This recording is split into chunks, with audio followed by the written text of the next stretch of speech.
எங்க நான் என் சேனலில் போடுற ஒவ்வொரு வீடியோமே பிப்ளிக்கலாக என்னை தொட்ட சில விஷயங்களை தான் உங்ககிட்ட நான் ஷேர் பண்ணுவேன்.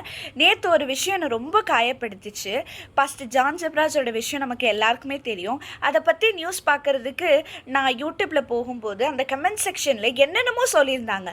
அவர் சாவடிக்கணும், அவருக்கு இதெல்லாம் தேவைதான், அவர் அப்படியே விட்டுறாதீங்க, அவரை கொலை பண்ணுங்க, அப்படி இப்படின்னு சொன்னாங்க. அது பார்த்து எனக்கு ரொம்ப கஷ்டமாக இருந்துச்சு. இமோஷ்னலாக நான் இப்படி பேசுகிறேன்னு நினைக்காதீங்க. ஒரு பாஸ்டருடைய பொண்ணா எங்கள் அம்மா என்னை எப்படி வளர்த்தாங்கன்னா, உங்கள் அப்பா உனக்கு அப்பாவாக இருந்தாலும் அதை விட ஒரு பெரிய ரோலு, அவர் ஆண்டவருடைய ஊழியக்காரராக இருக்கிறனால நீ வாய்க்கு வந்ததெல்லாம் அவர்கிட்ட சொல்லக்கூடாது. அவரை பற்றி கசப்பாக கூட உன் இதயத்தில் நினச்சின்னா உனக்கு அது ஏதாவது ஒரு விஷயத்தில் அது சாபமாக மாறிடும். So you have to be very careful in your words அப்படின்னு சொல்லி என்னை வளர்த்தாங்க எங்கள் அம்மா. அதே மாதிரி தான் அவர் ஒரு ஊழியக்காரர்னு கூட பார்க்காம அநேக விஷயங்களை சொன்னாங்க. அவருக்கு சப்போர்ட் பண்ணி நான் எதுவுமே இந்த விஷயத்தில் சொல்ல, பிப்ளிக்கலாக பார்த்த ஒரு விஷயத்தை உங்ககிட்ட சொல்கிறேன்.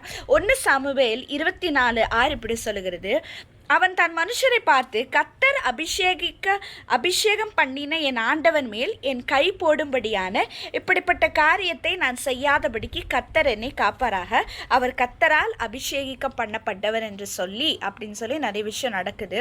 இங்கே சவுலில் கொலை பண்ணணுன்ற ஒரு ஆப்பர்ச்சுனிட்டி டேவிடோட கையில் கிடைக்கும் போது கூட தாவீது அதை செய்யலை. ஏன்னா சவுல் மேலே இருக்க மரியாதை கிடையாது, சவுல் மேலே இருந்த அந்த அபிஷேகத்துக்கு அவர் மரியாதை கொடுத்தார். உங்ககிட்டயும் நான் அதான் சொல்கிறேன், என்ன நடந்துச்சுன்னு நமக்கு தெரியாது, ஆண்டவருக்கு தான் தெரியும். அப்போ தெரியாததுக்கு முன்னாடியே அவரை பற்றி தூஷணமாக பேசுறது, ஊழியக்காரை பற்றி கேவலமாக பேசுறது, ஆபாசமாக பேசுறது, இதெல்லாம் நமக்கு நல்லது இல்லைங்க. அது உங்களுக்கும் உங்கள் பிள்ளைகளுக்கும் உங்கள் சந்ததிக்கும் அது சாபமாக மாறக்கூடிய ஒரு விஷயமா இருக்குது.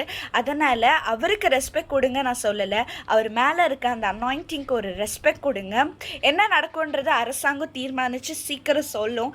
அது வரைக்குமே அவரை பற்றி தூஷணமாக பேசுறது அது எதுவுமே பண்ணாதீங்க. திருப்பியும் நான் சொல்கிறேன், அவருக்காக சப்போர்ட் பண்ணி அவருடைய ஒரு ஃபாலோவர், அவருடைய தீவிர ரசிகை, அதனால் நான் அவருக்கு சப்போர்ட் பண்ணுறேன் அப்படிலாம் கிடையாதுங்க.